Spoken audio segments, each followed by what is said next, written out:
kinuha na ng lokal na pamahalaan ang isda para suriin. Sinagot ni Senadora Laila de Lima ang mga tanong kung bakit walang konkretong resolusyon ang investigasyon noon ng dating pamunuan o pinamunuan niyang Commission on Human Rights tungkol sa umano'y Davao Death Squad noong 2009. Sa isang sulat, sinabi ni de Lima na wala raw kasi noong Edgar Matobato at Arturo Las Cañas na nagsasalita tungkol sa DDS. Nasa ilalim din daw ng kapangyarihan ni Noy Mayor Rodrigo Duterte ang lungsod ng Davao na posible pa rin daw hanggang ngayon.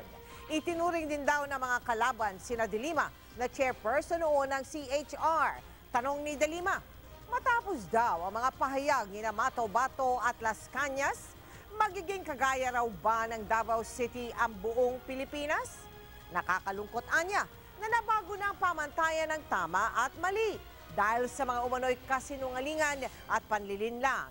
Ang pinaniniwalaan at ginagantimpalaan pangaraw ay ang mga drug lord sa bilibid sa kabila ng mga umano'y buta sa kanilang mga testimonya. Habang ang mga anyay nagsasabi ng katotohanan, gaya ni Matobato at Las Cañas ay pilit daw sinisiraan.